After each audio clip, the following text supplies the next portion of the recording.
Tengo, no el gusto, el gustazo de presentar al padre Venancio Muyiri.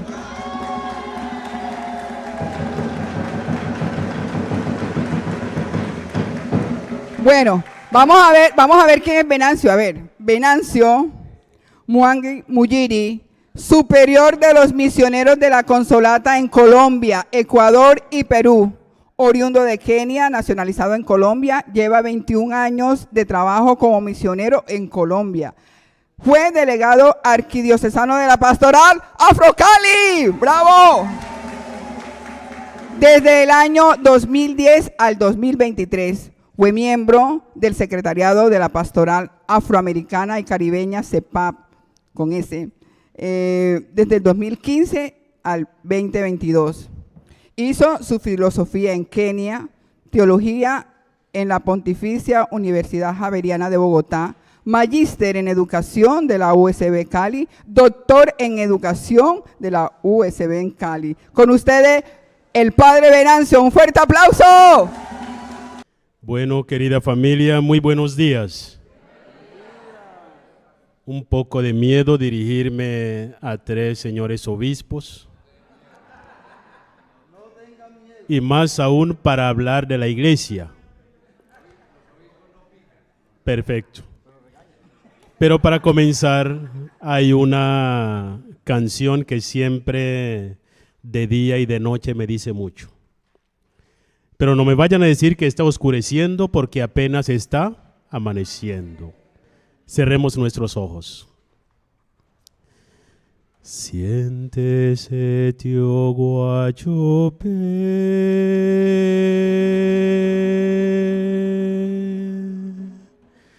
porque está amaneciendo.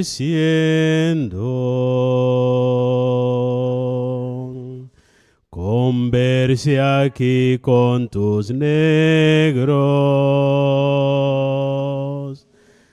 Háblenos de mis ancestros,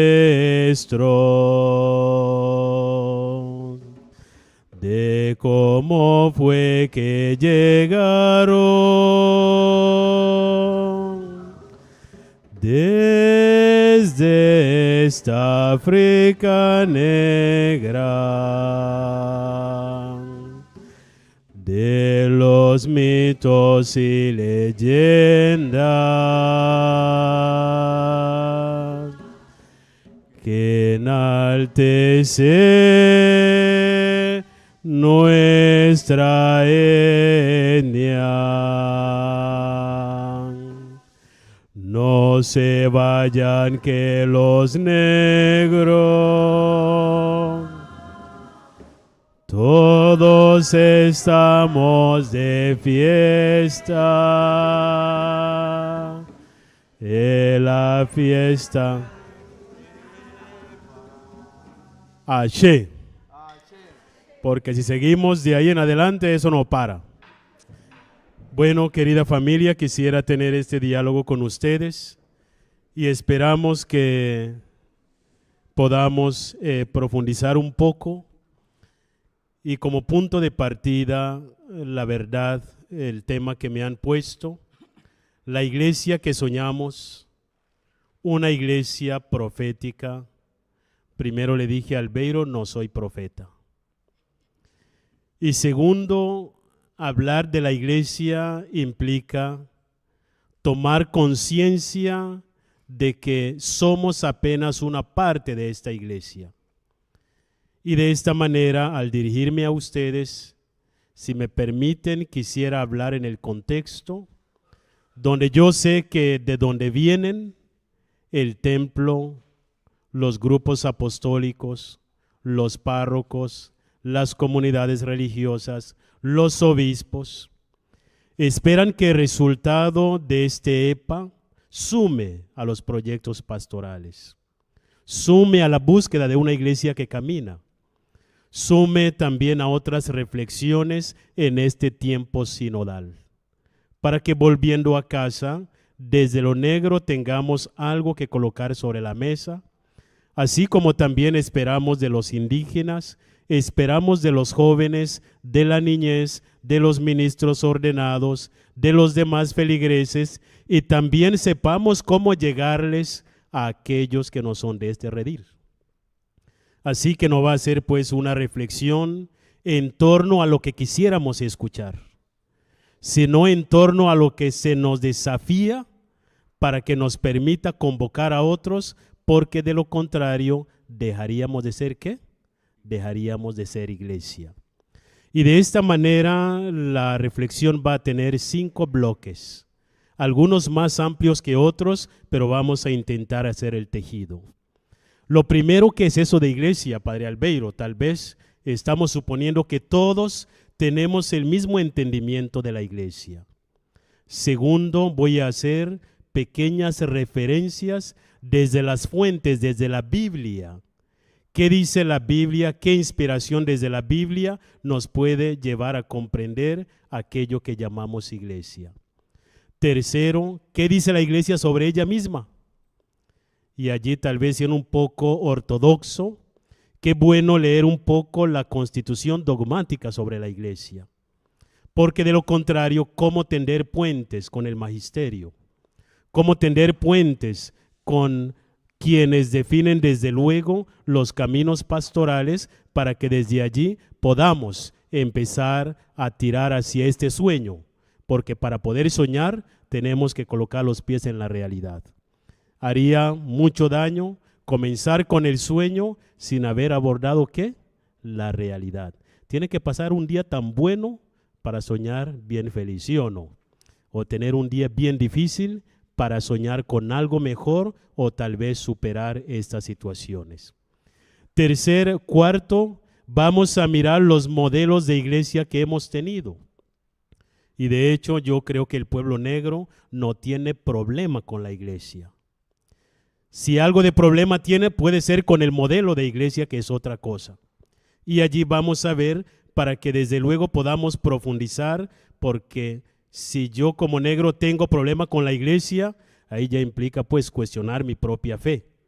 Y desde la base, la misma propuesta de Jesucristo, y es muy importante entender la diferencia entre iglesia y los modelos de iglesia que hemos tenido a lo largo de los tiempos. Y de allí el despliegue, si el tiempo nos alcanza, de este modelo de iglesia con el que soñamos los pueblos negros. Pero este no es el sueño de Padre Venancio, es el sueño de lo que ha sido el caminar de la pastoral afro a lo largo de los años. Tuve la dicha de repasar lo que ha sido los encuentros continentales de la pastoral afro durante los últimos 40 años, ahora ya vamos hacia la versión 15ª a nivel continental. Luego ya Ecuador lleva 30 encuentros nacionales, aquí vamos por 21, Panamá van por el número 10, Brasil también va por el número 10. Después los documentos de lo que han sido los congresos ecuménicos sobre la pastoral negra. Recordemos que la pastoral afro no es solamente un caminar propio de la Iglesia Católica o exclusivamente de la Iglesia Católica. Hemos estado en escenarios donde también los bautistas, las otras congregaciones, sobre todo donde hay mayor presencia afrodescendiente, también están hablando y vienen trabajando desde la pastoral afro, y eso amplía un poco más lo que podría ser, no el sueño con el que vamos a proponernos ahora, sino este sueño que está ya dentro de estas reflexiones, de tal manera pues que tampoco quisiera darme el crédito de ser el soñador de la iglesia negra. Este sueño viene desde los comienzos. Y este va a ser prácticamente el motivo por el cual se justifica que se queden dormidos. Iniciemos, y agradezco a Padre Albeiro que me sirvió un ponimalta aquí. Los negros saben que ponimalta para el negro es algo diferente, ¿sí o no? Bueno, familia, vamos a intentar en cuestión de los tiempos, Padre Albeiro, un codazo y yo me muevo. Comencemos con la iglesia, porque este término seguramente no es la primera vez que lo estamos manejando, sino que la noción más básica de la iglesia es la asamblea de Dios. Y esta asamblea de Dios nace desde la Biblia, si pudiéramos hacer referencia, en Pentecostés. Pero este nacimiento viene posterior a la obra del mismo Señor Jesucristo, quien anunciando el reino de Dios quiso que permaneciese un signo visible del reino de Dios. De tal manera que la iglesia es un signo visible del reino de ¿quién? Del reino de Dios. Y esta iglesia no es estática, sino que se rejuvenece en la medida en que el evangelio, la buena noticia, es anunciada a distintos pueblos y culturas, y de esta manera, al congregarnos como Pastoral Afro, es un signo de una iglesia que se está rejuveneciendo. Si miramos en el paso de los tiempos, ayer nos ayudaba el Padre Neil a profundizar en este aspecto. No ha sido fácil este despertar. No ha sido fácil que la iglesia tomara esta conciencia, y esta evolución permanente va hacia también la madurez teológica pastoral, que nos ayuda a que al escuchar el mensaje del evangelio, la iglesia se rejuvenezca con nosotros. Porque a veces desearíamos que la iglesia se ennegreciera, pero si solo se ennegrece, vuelve y queda estéril, sino que en la medida en que se pueda ampliar de una manera que la haga cada vez más universal, cada vez católica, es la única manera de que también permanezca en el tiempo y que no sea solamente una experiencia de manera paralela a la búsqueda de cada uno y cada una de nosotros. Esta iglesia de la cual estamos hablando tiene un mandato, y este mandato es enseñar, santificar, gobernar y cuidar a su pueblo. Y yo creo que parte pues de este EPA es para que también entre nosotros podamos entrar en esta dinámica. Y hoy desde la óptica del Papa Francisco, nos decía ayer Monseñor Omar, vengo a escuchar, vengo a aprender. Una iglesia donde los roles y esta enseñanza-aprendizaje tiene distintos focos y que permiten que no sea solamente desde la perspectiva vertical, sino también horizontal. Cuando la iglesia está llamada a enseñar, no es solamente desde el magisterio, sino también la enseñanza que pasa por aquellos que ejercen ministerios domésticos dentro de la cosmovisión del pueblo afrodescendiente, para luego santificar. Si no santifica, entonces deja de ser iglesia. Si no santifica, significa hemos rebajado la meta, hemos rebajado el sueño. Y de esta manera me atrevería a decir que la iglesia que soñamos o nos santifica si no dejemos de soñar. Y esta santidad, desde luego, se configura en lo que es el gobierno y el cuidado de sus miembros. Y este cuidado significa también prepararnos física, cultural y espiritualmente para que podamos enfrentar al enemigo de la santidad. Y este enemigo de la santidad es el que el mismo magisterio nos enseña frente pues a toda la cuestión de enfrentar dificultades de este mundo, no solo de carácter social, político, económico, sino también de sentido de cuerpo. Como pueblo negro tenemos un desafío muy grande: la unidad en la iglesia y en la sociedad. La unidad para poder caminar detrás de las causas, buscando cada vez más encontrar la armonía, porque de lo contrario, lo que sucede afuera podría también suceder en el seno de la iglesia, y qué bueno que ella permitiera esta unidad de un pueblo negro que hoy se reúne a nivel nacional, y el próximo año, con la ayuda de Dios, nos reuniremos a nivel continental, porque para nosotros existe algo muy especial que se llama la ciudadanía afrodescendiente. Esta ciudadanía que, como decía pues Holiday, hace que Daniel se olvide que es italiano, ¿sí o no? Hace que la cebolla se olvide que pica, ¿sí o no? Hace que Mitzi haya venido a la ordenación de Monseñor Winston desde Panamá y cuando escuchó que iba a haber EPA nacional, canceló el tiquete porque en este espacio se siente en casa. Qué bueno traducir esto en un signo de una iglesia que nace cruzando las fronteras, una iglesia que nace tendiendo puentes como nos ha pedido el Papa Francisco en este tiempo de la sinodalidad. Segundo bloque, ya terminamos el primero, son 5, ¿sí o no? El segundo, ¿qué dice la iglesia, la Biblia sobre la iglesia? Es muchísimo lo que podemos encontrar, pero quisiera referirme solamente a 4 elementos. Primero, la Biblia nos llama a identificarnos con la iglesia doméstica. Y cuando hablo de la iglesia doméstica, quisiera referirme a los Hechos de los Apóstoles, capítulo 2, los versículos de 46 a 47, que dice lo siguiente: no dejaban de reunirse en el templo ni un solo día, ni un solo día. De casa en casa partían el pan y compartían la comida con alegría y generosidad. Oiga, parece que quien escribió Hechos de los Apóstoles conocía algo de lo que es el Ubuntu.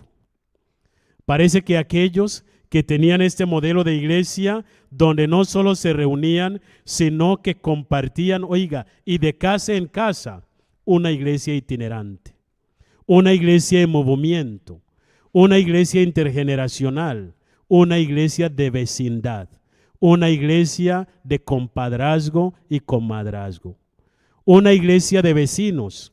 Y esta iglesia pues alababa a Dios y disfrutando también del testimonio de cada uno de ellos. Como resultado, el Señor añadía al grupo los que iban siendo salvos. Crecía. Nuestra iglesia está pasando por momentos que todos sabemos. Y nosotros como Pastoral Afro, qué bueno que nos convirtiéramos en este motor de ver cómo podemos hacer para que siga creciendo la iglesia, no tanto en número, sino en calidad.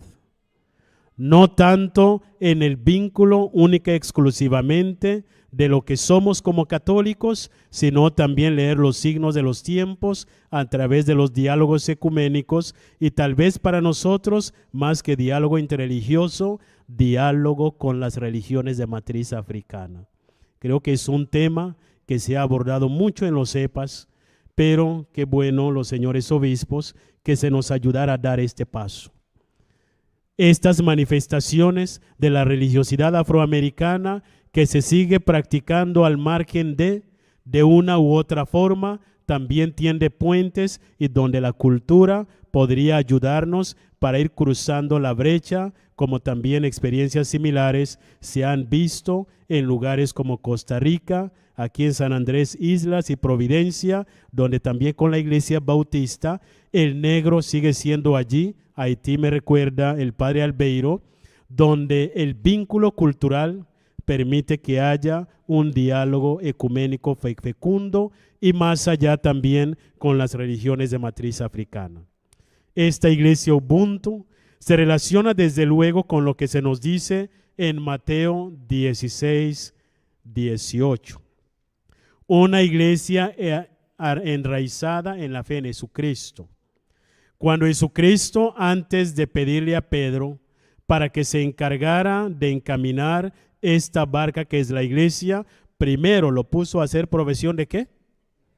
Hasta que el hombre se enojó. Pedro, ¿me amas? ¿Y cómo respondió?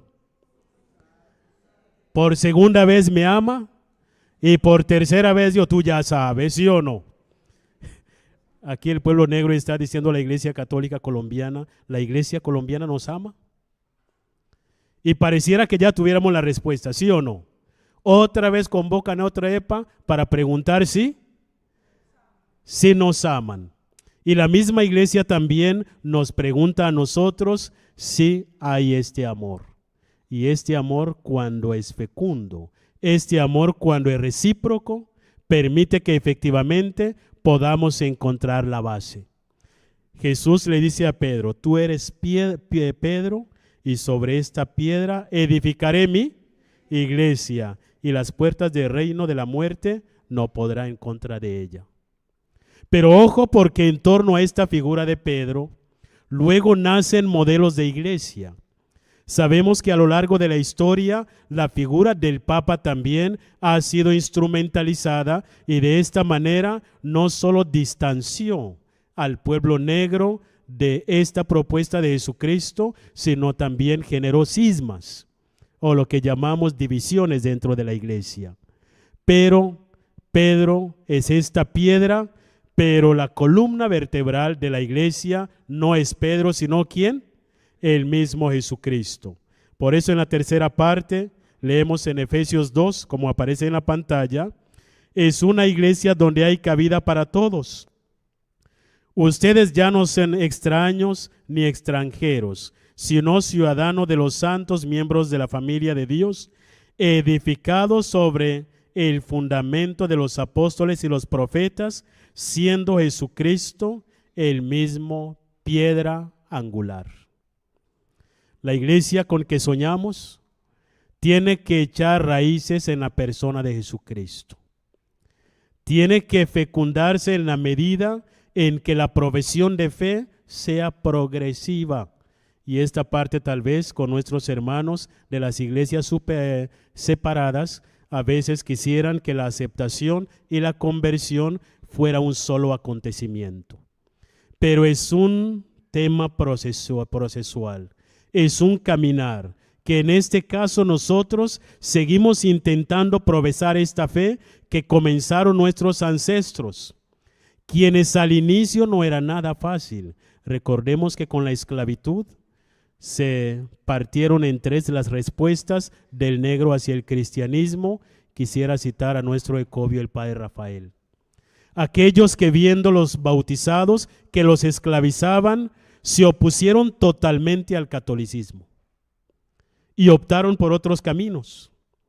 Y son las líneas extremistas de una manera de vivir la espiritualidad afro, pero que no comulga para nada con el cristianismo, y por justa razón en aquel entonces, porque no entendían cómo era posible adorar al Dios de su opresor.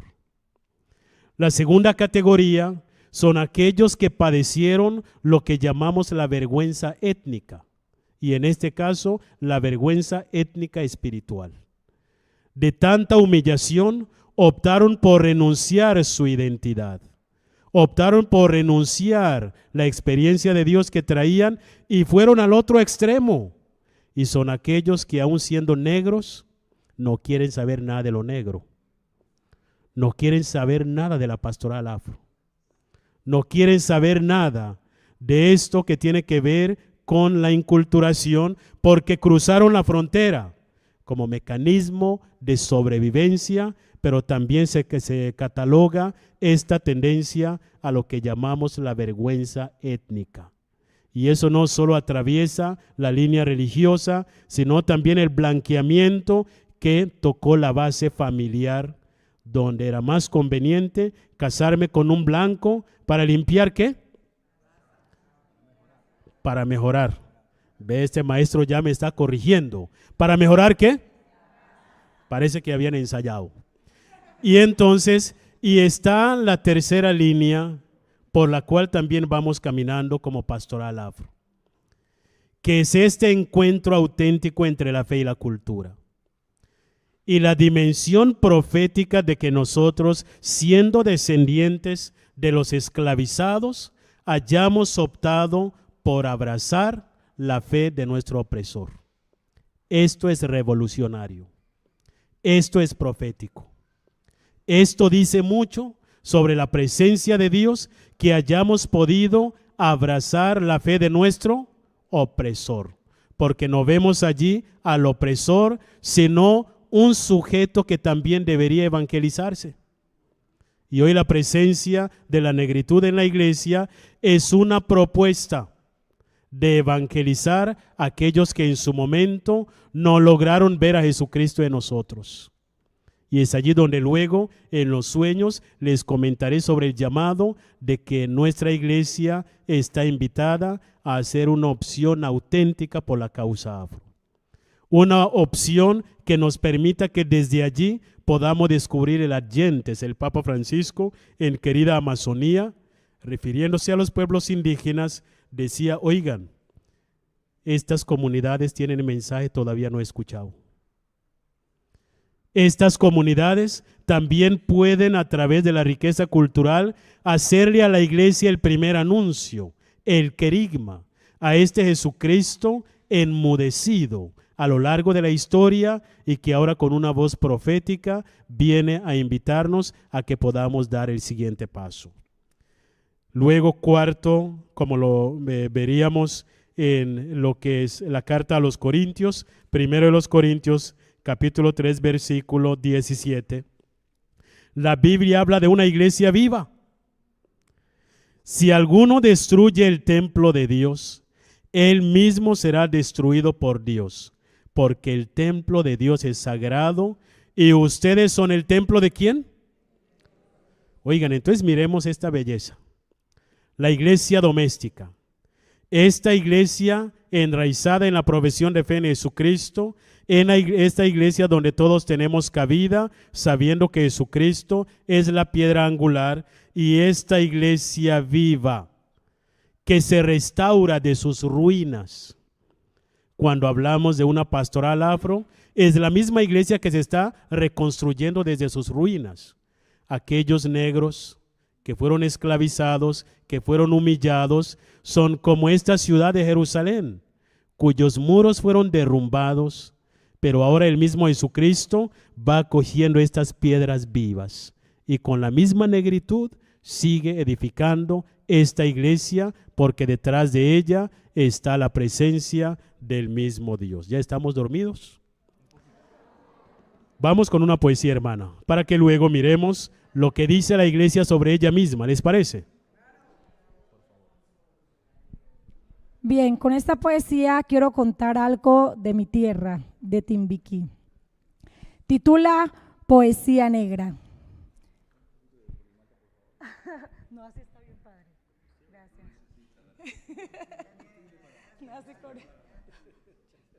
No, así está bien, gracias.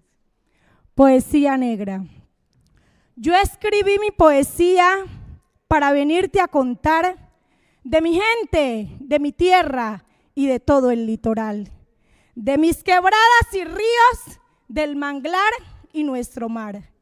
Yo soy mujer bendecida por haber nacido allá, con partera, no con médico, y comer mi pepe pan. Me crié con buen pescado, con jaiba y con camarón, con plátano sancochado y naidí al caer el sol. Tomé jugo de borojó y también de calamar. Me dieron sancocho de bagre y yuyo para alimentar. Un señor un día me dijo, qué pesar del litoral, su gente comiendo al mes y 1,000 pesos para engordar. Le dije, con buena hinco, ignorante usted nomás, lo que para qué es para el rico, allá se lo come el pobre porque lo regala el mar. Sí, señores, me crié con comida natural, lo que para qué es para el rico, allá hay para regalar, he dicho.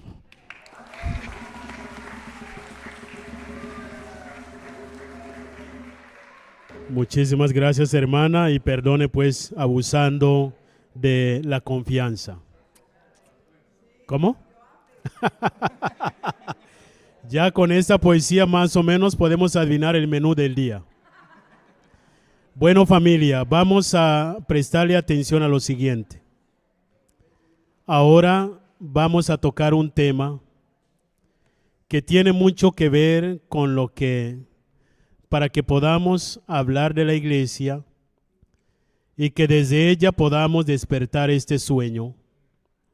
La pregunta base aquí es, ¿qué dice la iglesia sobre ella misma? Que es una cosa diferente lo que diga el obispo del lugar, el párroco, el catequista, el sacristán, el ministro de comunión, porque todos llegamos a algún punto y nos convertimos en eclesiólogos, ¿sí o no? Y es allí donde inclusive quienes se apartan de ella, a veces existe el peligro de alejarnos de la iglesia sin haberla conocido. Y cuando queremos crecer como iglesia, la primera parte de que podamos compartir, ¿qué dice ella sobre ella misma? Y cuando tengan la posibilidad de pronto de compartir, cuando vuelvan a las parroquias, busquen un documento que seguramente han escuchado, que se llama Lumen Gentium, la luz de las gentes. Eso, como no tengo aquí tablero, el padre Albeiro va a colocar en el grupo WhatsApp. O la Constitución dogmática sobre la Iglesia del Concilio Vaticano II. Y allí solo quisiera hacer referencia a lo siguiente. Primero, ¿qué dice la Iglesia sobre ella misma? Que es como en Cristo un sacramento. Es un signo visible que confiere bendiciones y gracia sobre la asamblea que en ella se congrega. Es una iglesia que no se puede confundir con el templo, porque siendo sacramento, allí donde está la asamblea de Dios, ¿está qué? Está la iglesia. Y aquí el EPA también está realizándose en un contexto eclesial. Y de esta manera, qué bueno también preguntarnos de qué manera se está manifestando Jesucristo en cada uno de nuestros acontecimientos, no solo en la Eucaristía, sino también en la simbología y en todo aquello que nos permite tender lazos y descubrir la presencia divina entre el uno y el otro y mirar al otro con ojos de Dios. Segundo, dice la misma Constitución dogmática, que la iglesia es un redil o un establo. Si ven las imágenes, oiga, se me durmió este hombre. Vamos. Allí están los 3 modelos de iglesia, a propósito de esta imagen con la hermana Suyapa, allá en Honduras, sintiendo también la fecundidad de la iglesia, que es madre y maestra. Segundo, la iglesia como un redil establo. Miren el imaginario que tenía Jesucristo para enseñarnos ¿de qué? De la iglesia. Dice, es un redil o un establo, pero eso no es lo más importante, sino cuya única y obligada puerta se llama Jesucristo. Es un redil, pero hay una puerta. Y esta puerta, que es la única y obligada, se llama Jesucristo, como lo podemos leer en el Evangelio según San Juan, capítulo 10, del 1 al 10. Ahí voy corriendo un poco más adelante. Esta iglesia es un grey, un rebaño. Recordemos que Jesucristo es la puerta en cuanto entendamos la iglesia como redil. Y es esta puerta que no solo de las llaves que cuida o coloca la que le hace aseo a la iglesia, sino que es esta puerta de misericordia. Es esta puerta por donde pasa el buen samaritano. Es esta puerta por donde hay perdón y reconciliación. Es esta puerta por donde hay diálogo con la humanidad por todos los rincones de la tierra. Y segundo, cuando la iglesia habla de ella misma como rebaño, pero reconociendo como el único y verdadero pastor, ¿quién? Jesucristo. Y allí es donde estamos pues llamados a afinar este oído para descubrir a Jesucristo, no por fuera de nuestra identidad cultural, sino dentro de la misma identidad cultural. Porque cada pueblo, cada cultura, cada tiempo histórico logra identificar esta voz de Dios, que solo tú lo puedes hacer. Y es allí donde, a nivel pues del magisterio, si algo se espera de la pastoral afro, es que podamos hacer resonar esta voz de un Jesucristo que me llama desde una realidad muy particular, que me llama desde todas aquellas características que me define como pueblo, con la carga histórica, con la realidad que vivo y aquellas cualidades que uno tiene que ser negro para tenerlas, ¿sí o no? Porque a veces quisiéramos solidarizarnos con el otro, un habitante de la calle la experiencia que tiene es muy diferente a lo que yo pueda tener cuando le llevo agua con pan. Porque es una cosa tener el encuentro con él o con ella, es otra cosa vivir allí día y noche, y la expectativa hacia el futuro se limita a este contexto particular. Entonces, de esta manera, qué bueno reconocer que en este rebaño, este pastor que se llama Jesucristo está tocando nuestras puertas para que podamos responder. Luego es una iglesia labranza o sembrado. Y el sembrador es el mismo Señor Jesucristo. Oh, Dios que ha sembrado esta labranza tiene a Jesucristo como verdadera vid. Que podría haber mucha vegetación, pero también la invitación a descubrir esta vid que luego se vacía en el cáliz de la salvación, que luego se traduce en la sangre derramada, esta vid por la cual también nosotros estaríamos en condiciones de entregar la propia vida. Así de exigente es el sentido de pertenecer a la iglesia. Si no es para identificarnos plenamente y estar dispuestos a entregar la propia vida, y entonces todavía no estamos preparados para hacer ¿qué? Para ser iglesia. Eso no lo dice Venancio, dice la misma iglesia. Después es una iglesia que se identifica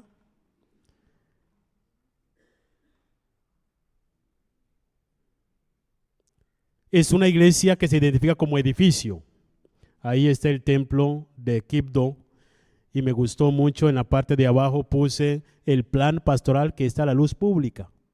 No sé si fue en tiempo de Monseñor Carlos o cuándo, que ahí por el centro catequético, ahí aparecen las líneas pastorales que no están escondidas en una carpeta, en una oficina, sino que es un aviso público. Quien pasa por allí por lo menos sabe cuáles son las líneas pastorales que se proponen. Pero entonces se nos propone la iglesia como casa de Dios, como un edificio, pero cuya piedra angular sigue siendo el mismo Señor Jesucristo. Luego ella se define como el cuerpo de Cristo, y a este cuerpo hacemos parte a través del sacramento del bautismo, y allí nos configuramos con la pasión y la muerte de Jesucristo. Después ella se define como la esposa de Cristo. Hay una alianza, y esta alianza entre Cristo y la iglesia, Él lo quiere manifestar a través del mandamiento de amor. Un amor sincero, un amor puro, una entrega total, a la espera de que nosotros también nos entreguemos de manera total y decidida. Y por último, una iglesia peregrina. Porque al sentirnos iglesia, siempre debemos tener muy presente la dimensión escatológica. Es una iglesia que nos conduce a que en el último día de nuestras vidas podamos sentirnos convocados en la mesa de los elegidos. Y ojalá que los elegidos seamos todos y todas, y podamos estar allí compartiendo con Él, así como dijo en la última cena: espero beber de nuevo este vino en el reino celestial. Esta iglesia peregrina no solo tampoco conduce hacia la muerte, sino también peregrina hacia atrás. Y este peregrinaje hacia atrás significa la evangelización hacia aquellos que vienen después de nosotros. El legado que nosotros podamos dejarles a ellos para que nuestro paso por esta vida también pueda fecundar a la iglesia, así como lo hicieron los patriarcas, así lo hicieron los santos, así lo hicieron nuestros ancestros, lo hizo San Pedro Claver, lo hizo San Martín de Porres y muchos otros santos reconocidos o todavía no reconocidos por la misma iglesia. Hermana, está dormida la gente, hágame el favor. ¿Alguien tiene otra poesía que nos quiera? Francisco de Bogotá, por favor. Ferrín, hágame el favor. Hermana Luciela, venga. Bueno, le vamos a dar un fuerte aplauso, luego te guardo luego la... O vengan las dos, vengan las dos.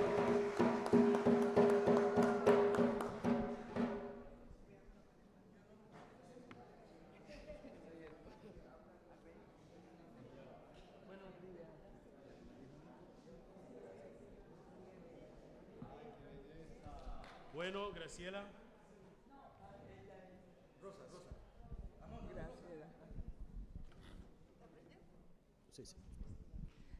Bueno, yo no esperaba esto, pero me tocó. A diferencia de la hermana que vino y declamó acá, yo leo el poema porque los escribo y después no me los aprendo. Vengo de la arquidiócesis de Popayán y voy a leerles el poema que escribí sobre cómo se formó la pastoral afrocaucana. Y dice así: por allá en el año 2000, del seminario en reunión, por medio de la hermana Aida, la pastoral se creó. Que vengan todos los negros, gritaba por todos lados, para el Salón San José, donde fuimos convocados. También fueron sacerdotes, aunque algunos negros no eran. Y el deseo de aprender nos trajo hasta Cartagena, allá en el año 2000. Fuimos de encuentro en encuentro, nacionales y extranjeros, a adquirir conocimiento para encontrar el sendero. El primero fue en Brasil. Fuimos también a Ecuador. Más tarde fuimos al Perú a recibir capacitación. También aquí en el país nos hemos capacitado, asistiendo a los encuentros que hemos sido convocados. En Cali, Buenaventura, Cartagena y Barranquilla, Cajibío y Popayán, Puerto Tejada y Padilla. Disculpen, volteó la hoja. Gracias. Fuimos también al Patía y Santander de Quilichao y asistimos a Quibdó, donde el Señor nos llamó. Pasamos bien sabroso con Omar tocando tambora y yo creando canciones que son las que canto ahora. Bexaida Domínguez, la hermana, hizo el canto a mi pueblo negro y aunque el hábito ella se quitó, el canto quedó de recuerdo.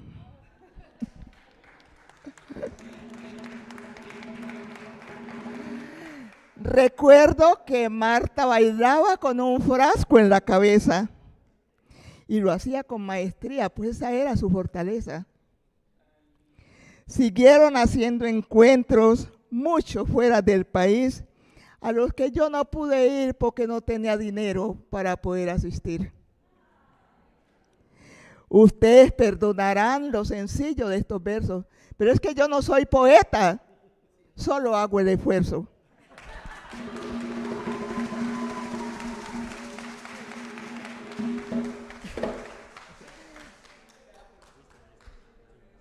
Gracias, mi vida. Bueno, muchas gracias. Ya casi vamos a prepararnos a este último punto y el siguiente lo trabajaremos después del descanso. Pero ojo, porque ahora estamos llegando al punto de quiebre. En este punto de quiebre, creo que hasta el momento no hemos identificado motivo por qué preguntarnos por nuestro lugar en la iglesia. Pero cuando toque lo que tiene que ver con los modelos de iglesia, allí nos daremos cuenta de este quiebre, donde también nosotros entramos, no solo entrar en una dinámica de búsqueda, sino también comprender la iglesia como una experiencia que se va purificando con el tiempo y de acuerdo con los contextos. Vamos a hablar de 3 modelos de iglesia. La iglesia antes del Concilio Vaticano II, la iglesia del Concilio Vaticano II y la iglesia posconciliar de la cual somos parte y en este momento que se nota con mayor énfasis en el magisterio del Papa Francisco. Cuando hablamos de esta iglesia preconciliar, estamos ante una iglesia típicamente medieval, una iglesia donde se naturalizó la conquista en su doble dimensión. Una conquista en el cielo, ¿y dónde?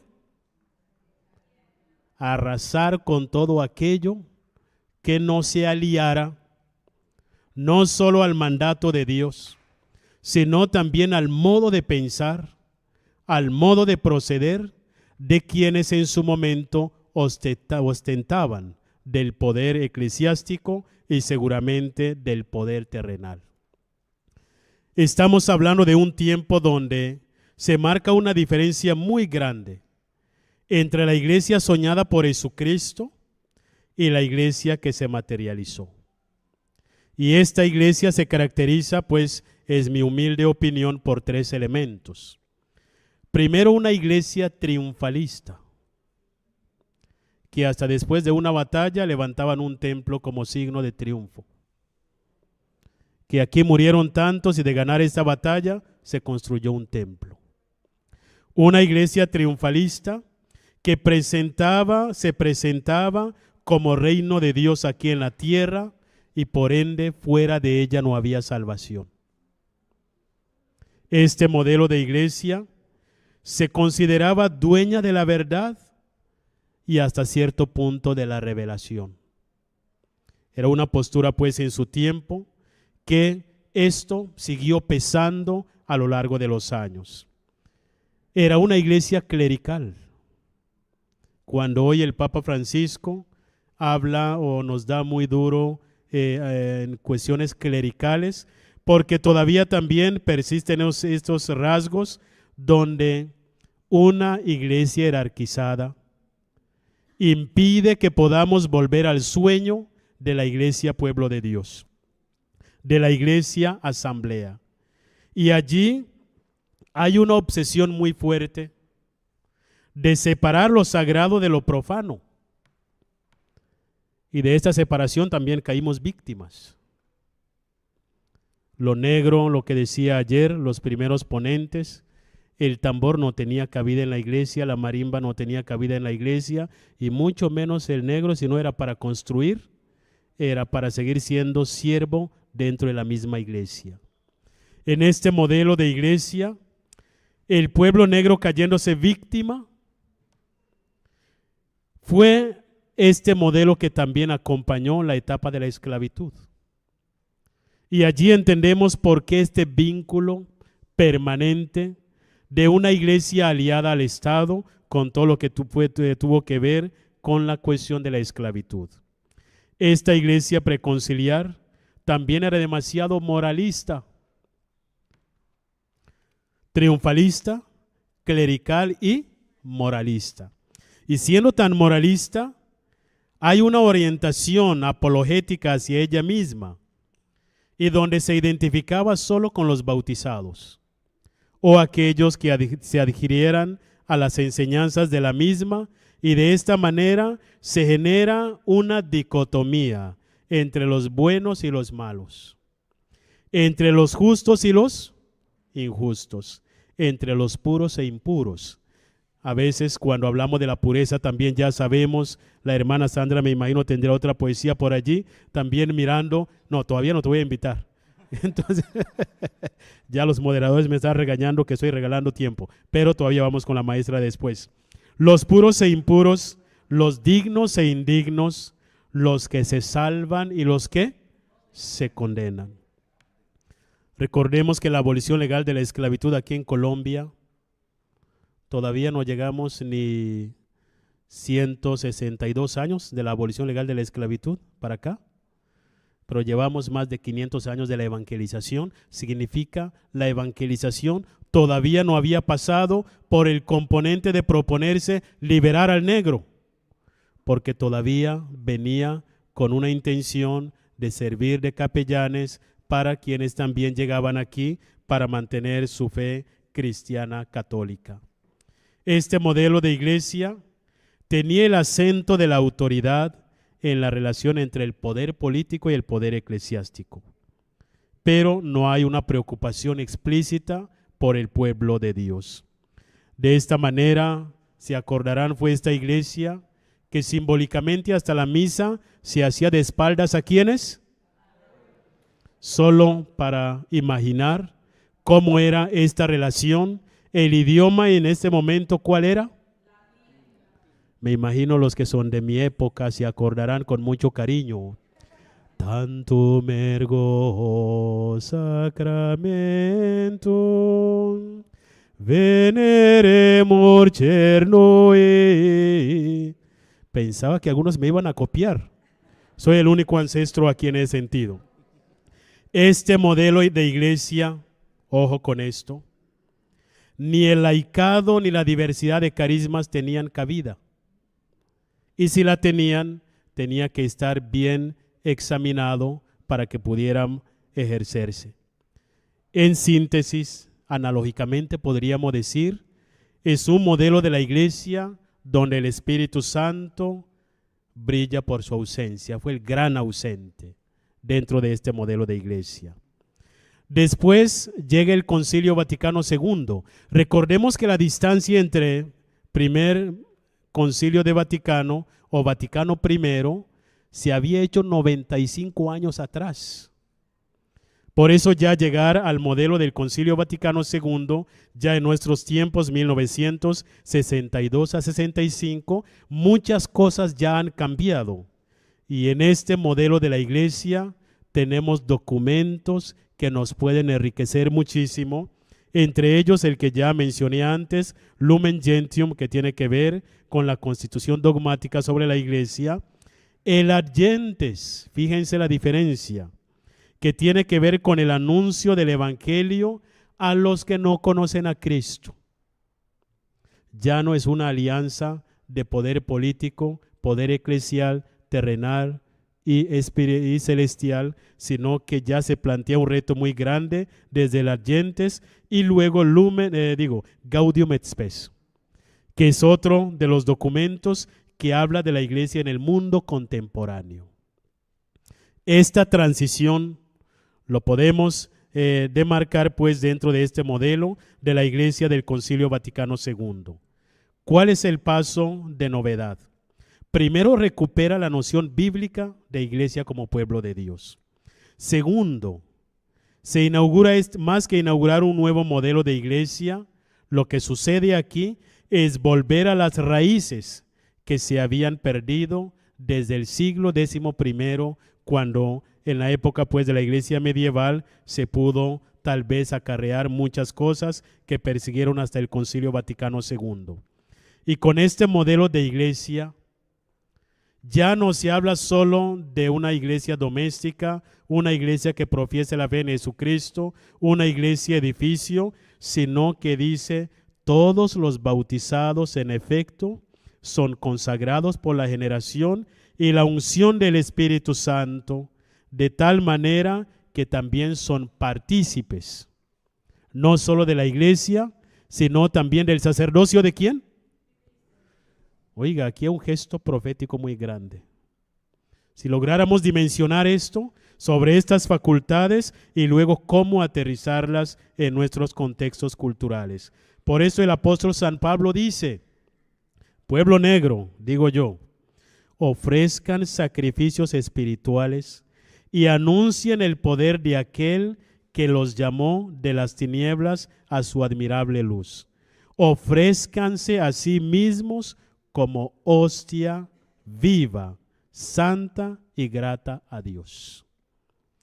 Fíjense cómo ya va como acortándose esta distancia y que el Concilio Vaticano II pudiera ya ver en una persona iglesia, que no debería tener miedo de ofrecerse como hostia, ¿qué?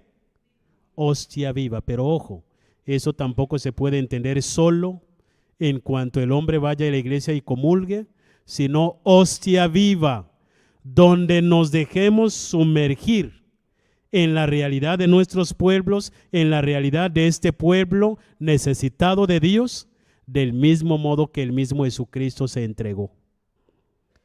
Que muchos otros puedan beber y comer de nosotros.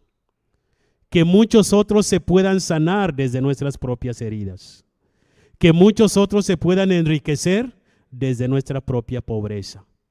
Transformarnos en esta hostia viva significa una iglesia entregada. Y es allí donde pues otro elemento de este sueño de una iglesia profética es aquella por la cual soy capaz de entregar la propia vida.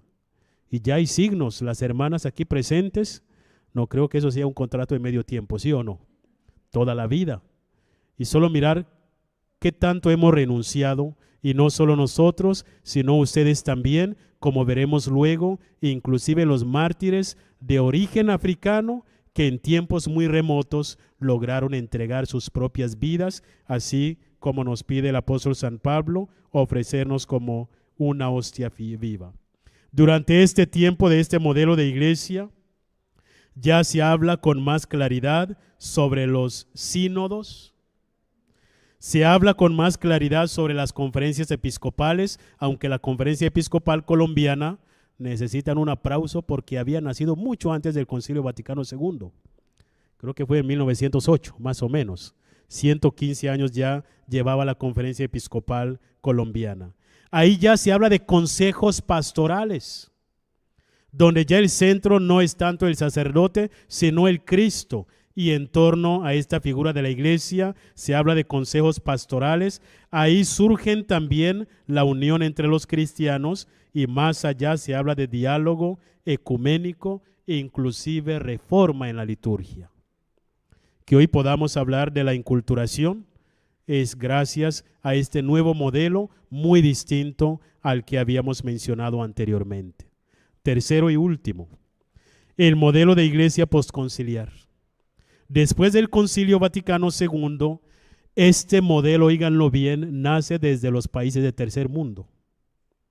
América Latina tiene mucho que ver con el tercer modelo de iglesia.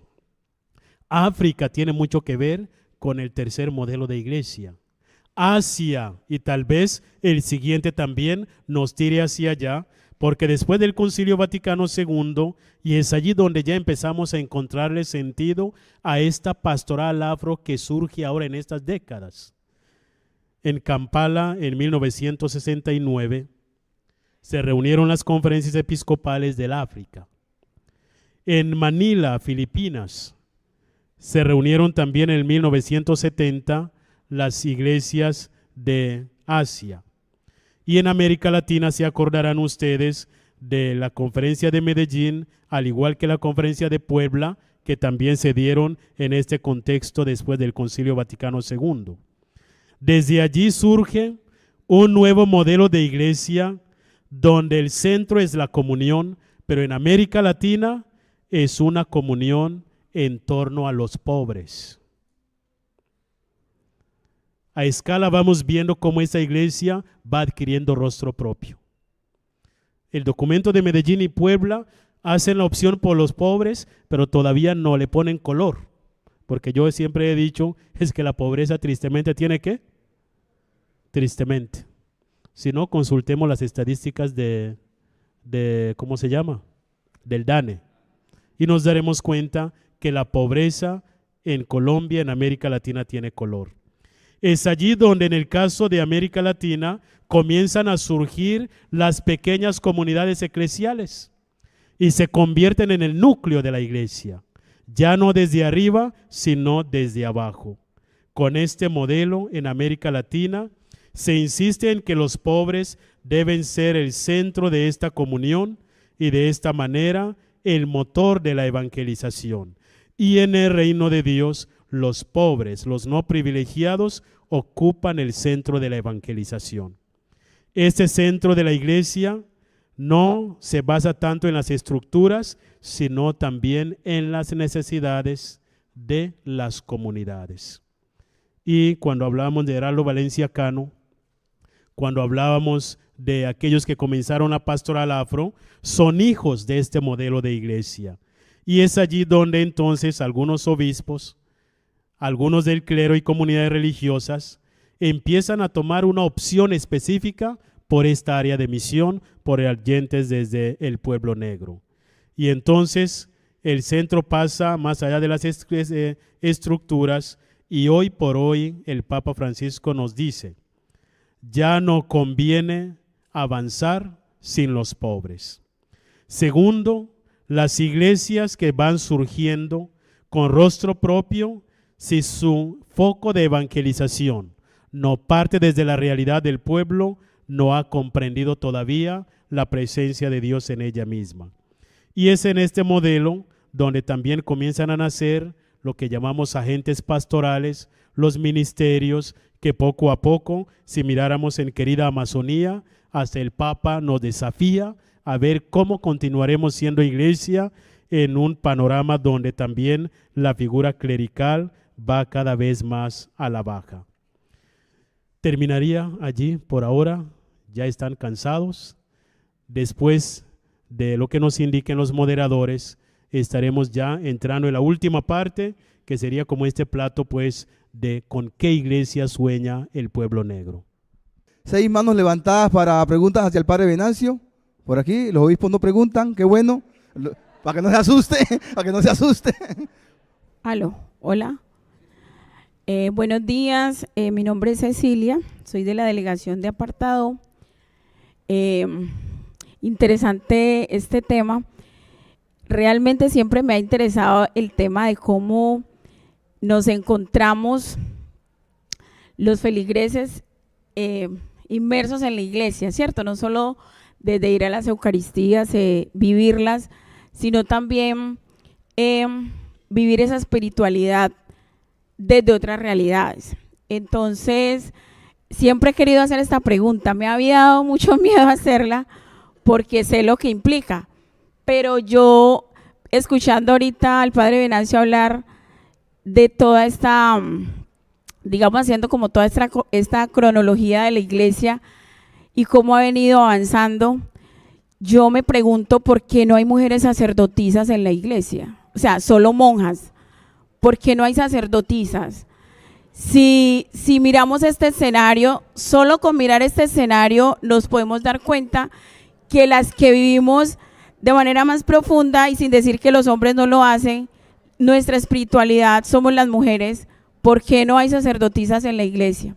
¿Por qué no se ha movido, se ha movilizado el tema de la representación femenina también en la iglesia? O sea, desde el Vaticano.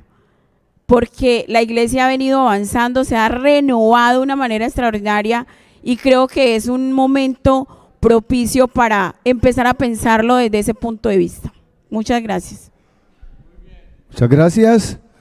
Segunda.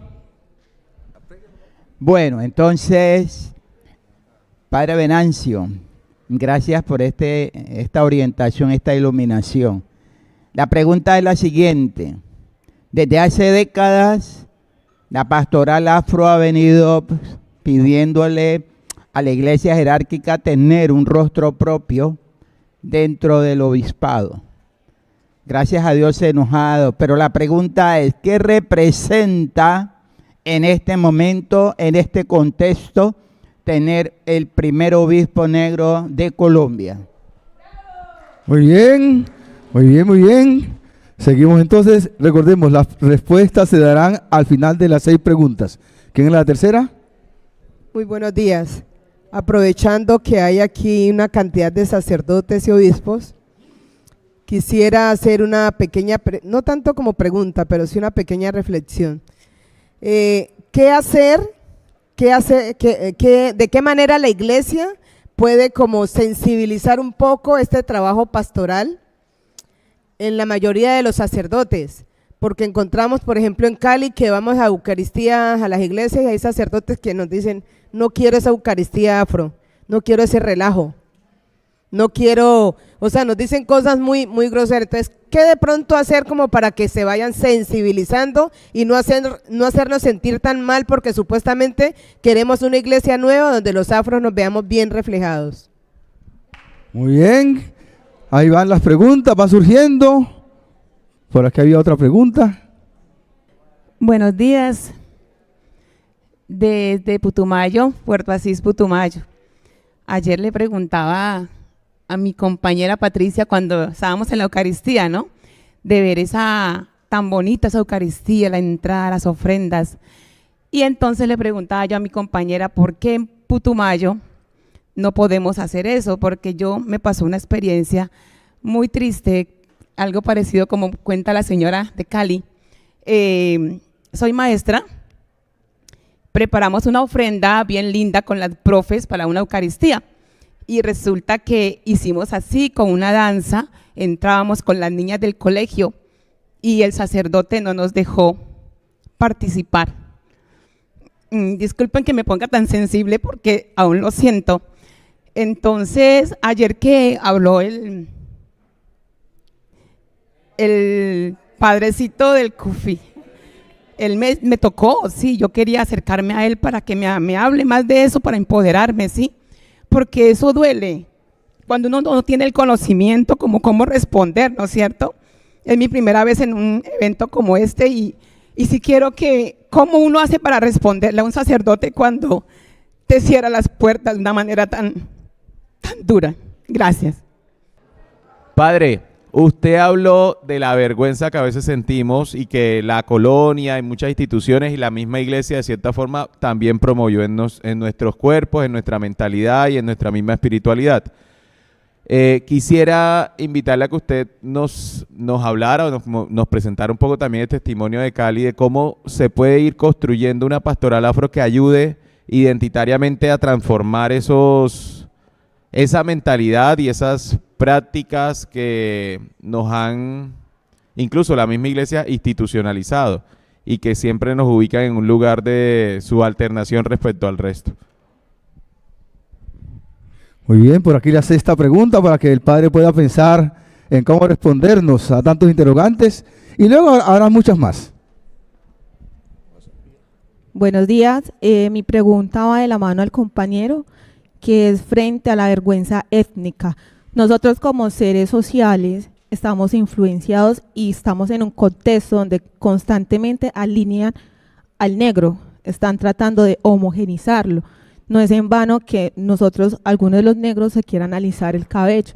Estamos en un contexto del colorismo, donde por más blanco es más aceptado. Entonces, ¿cómo resarcir esa vergüenza étnica cuando se está perdiendo también la identidad cultural? Gracias. Padre Venancio, ¿cómo hacer para que la pastoral afro, con la incidencia que va teniendo, pueda mitigar mucho más los niveles de desigualdad que uno ve evidentes no solamente en la posibilidad para la vivienda, para el acceso a la educación, sino para otros niveles que se necesitan también para que la pastoral afro se evidencie mucho más? Muchas gracias, voy a ser lo más breve posible para tampoco de pronto confundirlos más. El tema de la mujer yo creo que es un tema un poco más amplio. Y de hecho, entre los sueños, si me permite más tarde, soñamos con una iglesia con rostro femenino, pero allí mismo el Papa Francisco nos advierte que no se trata de clericalizar a la mujer. Y allí pues todos los debates que se han dado como para que podamos realmente descubrir lo específico de este aporte para poderlo promover y no absorber. Pero lo dejaría pues como un tema un poco más amplio, porque de hecho pues no sería yo la autoridad y sobre todo ante la presencia eminentísima aquí presente y en cabeza del presidente de la conferencia episcopal, me cuido en salud. 2.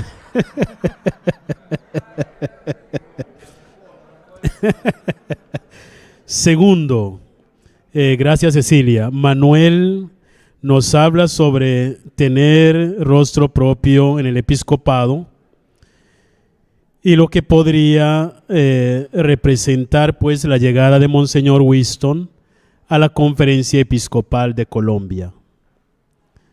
Me atrevería a decir, todavía estamos en el asombro, porque es una presencia que tiene varias dimensiones. Hace poco a nivel continental me pusieron un tema un poco difícil, que era sobre la teología del cuerpo y el cuerpo negro. Y frente a la teología del cuerpo negro hablamos de algo que llamamos corpósfera. El ambiente que crea la presencia negra en un escenario. Y uno de los primeros elementos que el impacto que ello va a tener es que nos vayamos acostumbrando, sin extrañarnos, la presencia de una persona de piel negra en el colegio episcopal. El color de piel de entrada genera un clima, en lo que llamamos corpósfera. Pero lo que ello implicaría para nosotros desde la iglesia es signo de esperanza. Porque Monseñor Winston ahora entra a ser un modelo, más de lo que él pueda hacer, es lo que este modelo luego va a inspirar en las iglesias particulares, en la juventud, y ojalá que también sea un signo que suscite de cierta forma inquietudes vocacionales. Entonces, más de lo que él puede ejercer dentro del magisterio, es este signo que en el tiempo implica generar esperanza, despertar lo que puede ser inquietud en el componente vocacional, y que últimamente podamos realmente llegar a naturalizar que efectivamente el negro también puede ser iglesia sin importar el rango. Ya lo demás dejemos el tiempo para que sea el mismo tiempo que nos ayude a poder hacer esta lectura en su debido momento. Pero yo veo esto como signo de esperanza y un motivo para seguir caminando, para integrarnos en todas las dimensiones. Tercero, cómo sensibilizar al clero.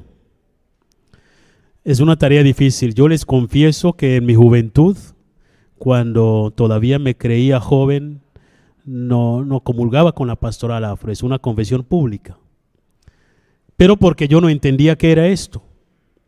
Y siendo africano, tenía que transitar, despertar, para tomar conciencia de lo que significa ser negro. No es suficiente serlo, sino tomar conciencia de lo que significa serlo.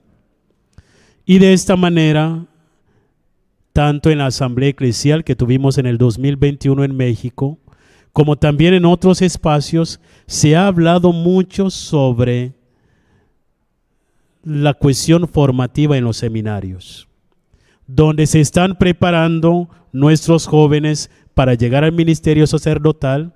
Es allí donde se matiza cada vez más esta vergüenza étnica. Porque ya no me siento negro, sino cura. Y quiero que me traten como cura. Quiero que me traten como párroco. ¿Qué tal? ¿Cuál es esta confianza que me dice negro?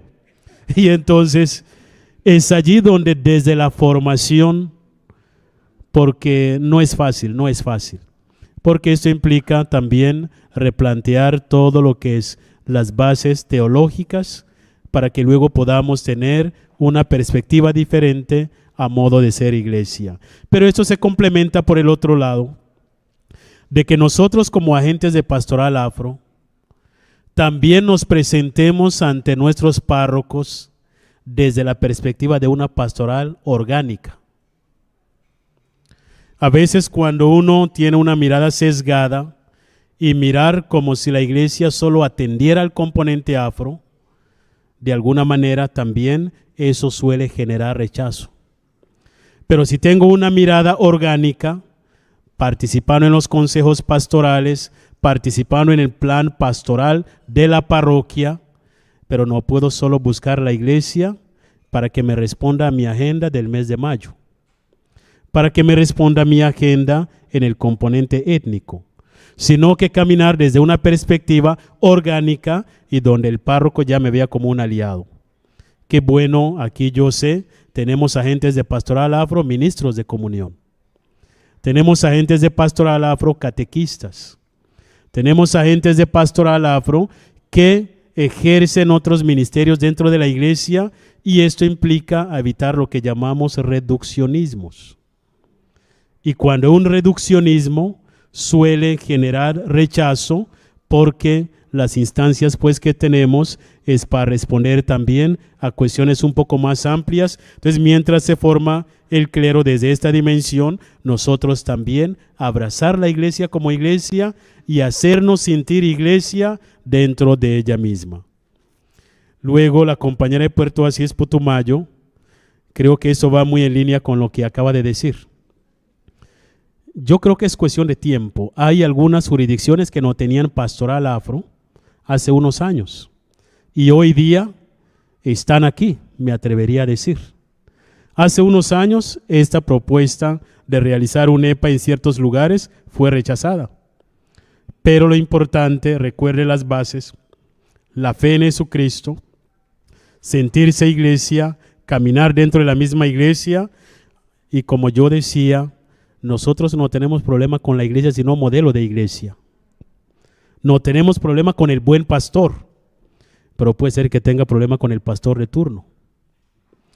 Porque si ya es producto de lo que ya hemos hablado, es normal, pero lo importante es de no bajar la guardia, sencillamente porque el pastor de turno no me supo comprender. Entonces mantener la fe viva, formar la comunidad y aportar desde lo que somos para así poder ir construyendo los caminos. Martelo, falta solo Martelo y dos más. Lo de la vergüenza étnica, la teología del cuerpo ya lo mencioné. La experiencia de Cali para mí realmente fue toda una escuela. Durante 16 años llego a la arquidiócesis de Cali, siendo seminarista, la ordenación diaconal fue una misa afro y lo que yo soy hoy gracias a la pastoral afro de la arquidiócesis de Cali. Y que ha permitido que esta experiencia pueda efectivamente ya no ser de Padre Venancio, sino de la iglesia arquidiocesana. Primero, contar con la persona del obispo. Es el primero que hay que evangelizar. Pero no sentarlo pues para darle catequesis, no. Hay que entender que muchos obispos, al igual que Monseñor Omar, llegan y nos dicen, quiero comprender esto. Y seguramente la imagen que él, por ejemplo, lleve de este encuentro, ya sabrá si prestarle este tema atención o no, porque viene también a nutrirse. Entonces, este acercamiento con la persona del obispo, segundo, con el clero, para evitar que sea un camino solitario, si no muere con el delegado de turno. Con el delegado de turno. Y tercero, bajar a las parroquias. La iglesia tiene sus estructuras.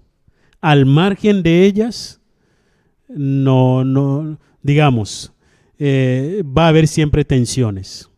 Es una pastoral de una dimensión periférica, lo que le permite ser profética, pero dentro de la periferia de la misma iglesia, y la hace misionera en la medida en que le va recordando al obispo, aquí también estamos.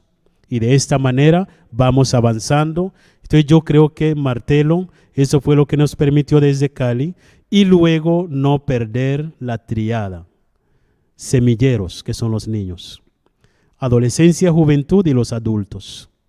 Porque también la pastoral afro, de tanto peso que le damos a la ancestralidad, tiende a ser una pastoral casi de tercera edad. Porque para nosotros, pues la juventud está allí donde están los mayores, pero como una acción de iglesia, tiene que encontrar pedagogía, tiene que encontrar mecanismo de cómo llegarle al niño, y es una manera de anticipar a que no caigan víctimas de lo que es la vergüenza étnica, cultural, inclusive dentro de la misma iglesia. Y creo que ya voy a la última, tema de las desigualdades. Muchas gracias, Padre. Es un desafío grande, la situación del pueblo negro, por eso este EPA me parece algo muy interesante. No se dedicó a hacer análisis de la realidad, porque estamos sobrediagnosticados. Hasta el diablo sabe de qué padecemos, ¿sí o no? Estamos sobrediagnosticados. Y si solo consultáramos las fuentes oficiales, incluyendo documentos de la iglesia, ya es momento de actuar, no de hacer diagnóstico. Pero entonces allí tenemos la clave dentro de la misma eclesiología, donde van de la mano la evangelización y la promoción humana integral. Y para poder abordar estas situaciones, la promoción humana integral implica, por mucho que seamos iglesia, no dejar de un lado lo que significa la dignificación de nuestros pueblos. Y esta dignificación pasa por el acceso a la salud, a la educación, al empleo, pasa por lucha en contra de la discriminación y todo lo que podría desde luego surgir como lo que enseña la misma doctrina social sobre la iglesia, para que haya una participación plena, porque no nos sirve un buen cristiano y un ciudadano mediocre. Soy negro en la iglesia y el más allá, donde siendo iglesia incido en la política, incido en la sociedad, incido en el desarrollo de mi pueblo. Así que entonces yo creo es muy importante siempre mantener esta doble dimensión de evangelización y la promoción humana integral. Muchas gracias.